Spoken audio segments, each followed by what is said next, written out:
Bonjour à tous, je suis Barek et bienvenue sur la tribune de Coruscant pour cette nouvelle vidéo d'Holo News, votre émission d'actualité hebdomadaire sur Star Wars. Du côté des films, nous avons du nouveau sur la production du prochain. Pour les séries, une date de sortie de la 3ème saison de The Mandalorian. Dans les jeux, Jedi Survivor devrait commencer à faire parler de lui, mais on y reviendra également dans la partie littérature.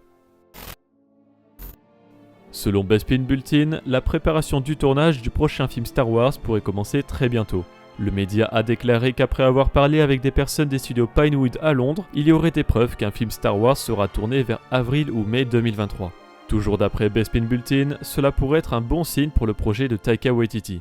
Ce dernier pourrait rendre son film vers le mois de décembre et si le projet se concrétise, vers avril ou mai, la fabrication des décors pourrait commencer. Des rumeurs parlaient déjà que la production du film de Waititi commencerait en 2023, mais vu qu'il n'y a pas eu de mise à jour officielle sur ce film ou sur presque tous les autres films de la franchise, commencer aussitôt semble étrange. Surtout si l'on tient compte du fait que le prochain film annoncé officiellement n'est pas prévu avant fin 2025.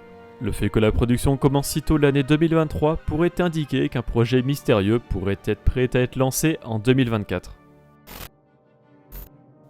Le panel du Comic-Con Experience consacré à Lucasfilm n'a pas révélé les deux trailers pour la saison 3 de The Mandalorian comme attendu, mais une nouvelle image et une date de sortie. Annoncé de base pour février 2023, le premier épisode de cette nouvelle saison sortira finalement le 1er mars 2023 sur Disney+. De plus, une nouvelle version du teaser que nous avons déjà vue a été montrée en exclusivité à la convention avec de nouvelles images inédites. Les spectateurs du Comic-Con ont ainsi pu y voir des singes lézards kohakiens, des scènes d'action avec plusieurs Mandaloriens et un concept art de Din Djarin et Grogu sur Coruscant. On y voit Grogu explorer la Force plus en profondeur et Bo-Katan Kryze affronter Din au sujet de son absence pendant la guerre sur Mandalore. D'après Deadline, l'actrice Margarita Levieva, connue pour les séries The Deus et Revenge, aurait décroché un rôle pour la prochaine série The Acolyte. The Acolyte est un thriller mystérieux qui emmènera les spectateurs dans une galaxie de secrets obscurs et de puissances émergentes du côté obscur dans les derniers jours de l'ère de la Haute République. Une ancienne Padawan retrouve son maître Jedi pour enquêter sur une série de crimes, mais les forces auxquelles ils sont confrontés sont plus sinistres qu'ils ne l'avaient prévu. Levieva rejoint un casting qui comprend Amandla Stenberg, Lee Jung-jae, Manny Jacinto, Jodie Turner-Smith, Daphne Keane, Rebecca Henderson, Charlie Barnett, Richard Chapman et Carrie-Anne Moss dans la série dirigée par Leslie Headland.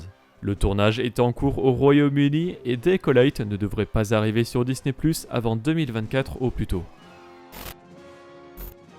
Les différents comptes des réseaux sociaux dits et Star Wars ont changé leur visuel aux couleurs du prochain jeu Jedi Survivor, la suite de Jedi Fallen Order. On peut y reconnaître le Stinger Mantis sur une planète inconnue, mais aucune information n'a été divulguée avec cette image. On peut aussi noter la silhouette d'une planète sur le nouveau logo de l'éditeur. Jedi Survivor est prévu pour sortir officiellement en 2023, et d'après les sorties des œuvres littéraires autour du jeu, on peut penser que ce sera pour le printemps. Justement, en parlant des livres autour de Jedi Survivor, StarWars.com nous révèle les premières informations sur le roman Jedi Battle Scars qui se déroulera entre les jeux vidéo Jedi Fallen Order et Jedi Survivor. Sur la couverture signée Antrox Studio, nous retrouvons Cal avec une nouvelle cicatrice sabre laser au poing aux côtés de Cere Junda, Greez Dritus et Merrin. Mais les ennemis menacent avec l'Inquisiteur, le 5e frère et les Perch Troopers qui semblent au passage ressembler à la deuxième version de cette unité présente dans la série Obi-Wan Kenobi. Voici le synopsis officiel du roman. Cal Kestis s'est construit une nouvelle vie avec l'équipage du Stinger Mantis. Ensemble, l'équipage de Cal a fait tomber des chasseurs de primes, vaincu des inquisiteurs et même échappé à Dark Vador lui-même. Plus important encore, Merrin, Cere, Greez et le fidèle droïde BT-1 sont ceux qui se rapprochent le plus d'une famille pour Cal depuis la chute de l'Ordre Jedi. Alors que l'avenir de la galaxie devient de plus en plus incertain à chaque coup porté à l'Empire, l'équipage du Mantis devient plus audacieux. Au cours de ce qui devait être une mission de routine, il rencontre une Stormtrooper déterminée à tracer sa propre voie avec l'aide de Cal et de l'équipage. En échange de son aide pour commencer une nouvelle vie, la désertrice impériale leur fait part d'un outil puissant et potentiellement inestimable pour leur combat contre l'Empire. Et mieux encore, elle peut les aider à l'atteindre. Le seul problème, c'est qu'en le cherchant, il se retrouve sur la route de l'un des plus dangereux serviteurs de l'Empire, l'Inquisiteur connu sous le nom de 5e frère.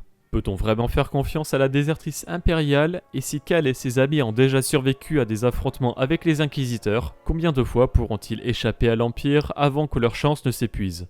Jedi Battle Scars sortira le 7 mars 2023 en anglais. The Book of Boba Fett Collector's Edition est un livre de luxe dédié à la série live action Le Livre de Boba Fett, comprenant des fiches de personnages, les intrigues des épisodes, des descriptions de décors et des détails sur les coulisses avec des photographies rares, des illustrations de production et une description des effets visuels en coulisses. The Book of Boba Fett Collector's Edition sortira le 6 juin 2023 en anglais. Côté univers légende, la vague 7 de la The Essential Legends Collection est disponible en précommande sur Amazon, mais nous ne connaissons pas encore les nouvelles couvertures.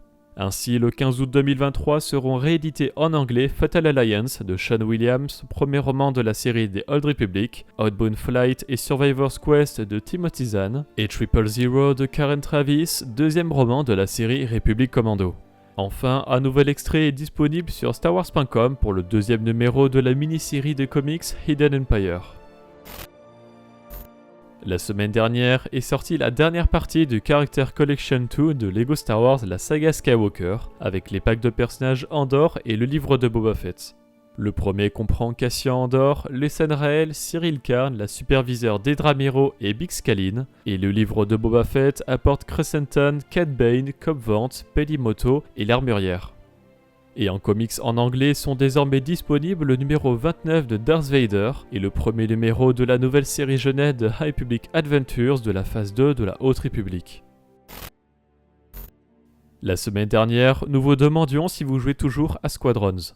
8% y jouent encore régulièrement, 13% parfois, 33% n'y jouent plus, tandis que 45% n'ont tout simplement pas le jeu. Cette semaine, nous vous demandons si les œuvres littéraires speed-off de jeux vidéo comme le prochain roman Jedi Battle Scars par rapport à Jedi Survivor vous intéressent.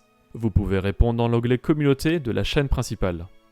Merci d'avoir regardé cette vidéo, j'espère qu'elle vous a plu. Si c'est le cas, n'hésitez pas à laisser un like, à la partager, à vous abonner en activant les notifications si vous ne voulez pas rater les vidéos de la Tribune de Coruscant. Pour être au courant de l'actualité Star Wars au quotidien, suivez-nous sur Facebook, Instagram et Twitter. Et tous les dimanches, nous débriefons de l'actualité sur Twitch lors de notre émission Là-bas dans les étoiles. A bientôt et que la force soit avec vous.